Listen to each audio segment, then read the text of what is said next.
Welcome to Telugu minutes.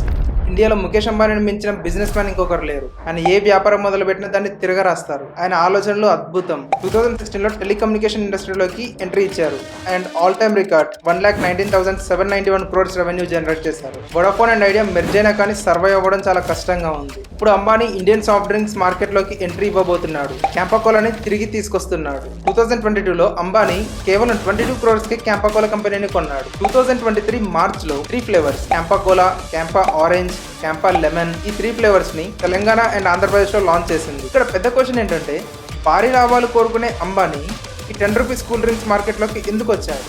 The answer is again money. ఈరోజు మనం soft drinks market గురించి చాలా డీటెయిల్ గా తెలుసుకుందాం. సాఫ్ట్ డ్రింక్స్ ఏమి చిన్న ఇండస్ట్రీ కాదు, చాలా పెద్ద ఇండస్ట్రీ. కొన్ని లక్షల కోట్ల రెవెన్యూని జనరేట్ చేస్తుంది ఎవ్రీ ఇయర్. 2023లో 73,000 crore rupees ఆఫ్ కూల్ డ్రింక్స్ ని ఇండియా కన్స్యూమ్ చేసింది. అది 2027 కల్లా 97,000 crores అవ్వబోతుందని అంచనా. 2030 కల్లా చూసుకుంటే around 1,47,000 crores. It is not a small number. ఈ మార్కెట్ లో ఎందుకు ఇంత డెవలప్మెంట్ ఉంది? ఇండియాలో ఒక్క పర్సన్ యావరేజ్ గా 1 year కి 4.5 liters ఆఫ్ కూల్ డ్రింక్స్ తాగుతారు. అదే అమెరికా చూసుకున్నట్లయితే 45 liters తాగుతారు యావరేజ్ గా. అండ్ బ్రెజిల్ కంట్రీ 35 liters తాగుతుంది. సో అమెరికాతో కంపేర్ చేసుకున్నట్లయితే అమెరికా 45 liters తాగితే ఇండియా మాత్రం 4.5 liters తాగుతుంది. అంటే ఇండియాలో డ్రింక్స్ కన్సంప్షన్ ఇంకా ఇంక్రీజ్ అవ్వబోతుంది. ఇండియాలో కూడా అమెరికా లాగా per person 45 liters of drinks per year తాగితే ఎంత అమౌంట్ జనరేట్ అవుతుందో మీరే ఊహించుకోండి. కొన్ని లక్షల కోట్ల అమౌంట్ జనరేట్ అవుతుంది. సో అంబానీ ఎందుకు ఈ ఫీల్డ్ లోకి వచ్చాడు అనేది మీకు అర్థమైంది కదా. అంబానీ ఇక్కడికి వచ్చాడు అంటే డెఫినెట్ గా ఏదో ఒకటి పెద్దది చేస్తాడు. రీటైల్ స్టోర్ స్టార్ట్ చేశాడు, గేమ్ చేంజ్ చేసేసాడు. టెలికామ్ ఇండస్ట్రీలోకి వచ్చాడు, రికార్డ్స్ బ్రేక్ చేశాడు. ఇప్పుడు కూల్ డ్రింక్స్ లాస్ట్ 30 years నుంచి ఇండియా సాఫ్ట్ డ్రింక్స్ మార్కెట్ ని పెప్సీ అండ్ కోకోకోలా డామినేట్ చేస్తూ వస్తుంది. గతంలో Coca Cola and Pepsi India companies అయిన గోల్డ్ స్పాట్, 77 ఈ కంపెనీస్ ని చాలా తొక్కేశాయి. కానీ ఇప్పుడు కోకోకోలా అండ్ పెప్సీకి గట్టి పోటీ ముఖేష్ అంబానీ నుంచి వస్తుంది.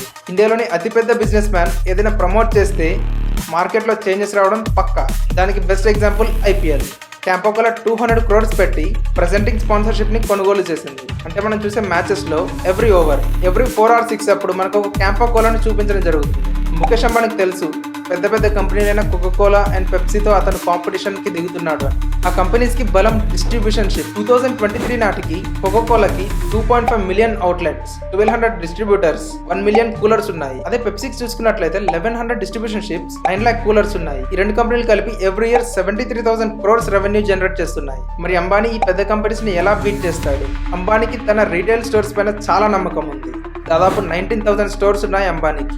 ఆ స్టోర్స్ లో క్యాంపాని ఇంట్రొడ్యూస్ చేసి అమ్మేస్తాడు. అరౌండ్ 12 to 15% మార్జిన్ ఎక్స్పెక్ట్ చేసి. అసలు యాక్చువల్ గా Mukesh Ambani main strategy price. Coca cola and Pepsi 250 ml 20 rupees ఉంటే క్యాంపా మాత్రం only 10 rupees. Coca cola and Pepsi 500 ml 40 rupees ఉంటే క్యాంపా మాత్రం only 20 rupees. 1 liter coca cola or Pepsi 60 rupees ఉంటే క్యాంపా మాత్రం 30 rupees. క్యాంపా ప్రైసెస్ 50% తక్కువ ఉన్నాయి కోకోకోలా అండ్ పెప్సీతో కంపేర్ చేసుకున్నట్లయితే. మీకు గుర్తుందో లేదో 2016లో జియో కూడా ఇలానే చేసింది అండ్ గ్రాండ్ సక్సెస్. క్యాంపా తిరిగి రావడానికి ఇంకొక రీజన్ ఉంది, నోస్టాల్జియా. నోస్టాల్జియా అంటే పాత జ్ఞాపకాలు. 40 to 55 ఏజ్ ఉన్న వాళ్ళకి క్యాంపా వాళ్ళ బాల్య జ్ఞాపకాలని గుర్తు చేస్తుంది. రిలయన్స్ ఈ నోస్టాలజీని చాలా బలంగా మార్చుకుంది. 1980s క్యాంపా యాడ్స్ యూజ్ చేయడం, మేడ్ ఇన్ ఇండియా అని ప్రౌడ్ గా చెప్పుకోవడం.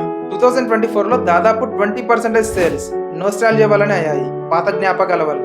68% ఆఫ్ ఇండియన్స్ డబ్బుల్ని ఆదా చేద్దామని చూస్తారు. సో వారి కోసం ₹10K 200 ml ఆఫ్ డ్రింక్. ఈ ఎఫోర్డబుల్ ప్రైజెస్ అండ్ నోస్టాలజియాని యూజ్ చేసుకొని క్యాంపాకోలా చాలా గట్టి కాంపిటీషన్ ఇస్తుంది. క్యాంపాకోలా ఇంత ప్రైస్ కి లాంచ్ చేసినాక కోకోకోలా, పెప్సీ ఈ బ్రాండ్స్ కూడా ఏం ఊరుకోలేదు. పెప్సీ 400 ml 20 rupees కి ఇవ్వడం, కోకోకోలా 10 rupees కి 200 ml సీసా ఇవ్వడం, బై 2 get 1 ఆఫర్స్ కూడా పెట్టారు. ఇవేవి క్యాంపా ఆఫర్స్ ని బీట్ చేయలేకపోయాయి. 1990s లో క్యాంపాకోలాని పెప్సీ అండ్ కోకోకోలా బీట్ చేశాయి. ఈసారైనా క్యాంపా గెలుస్తుందా? ఇప్పుడు ఇండియాలో కోలా వార్ పీక్స్ లో ఉంది. మీరేమనుకుంటున్నారు? మేడ్ ఇన్ ఇండియా క్యాంపా గెలుస్తుందా లేదా ఫారెన్ బ్రాండ్స్ గెలుస్తాయా? Do comment. ఈ ఛానల్లో ఇది నా సెకండ్ వీడియో. నేను డైలీ ఒక్కొక్క బిజినెస్ని అనలైజ్ చేసి డైలీ ఒక వీడియో పెడుతూ ఉంటాను. ఆ వీడియో అప్లోడ్ చేయగానే మీ వరకు రావాలి అంటే సబ్స్క్రైబ్ చేసుకోండి.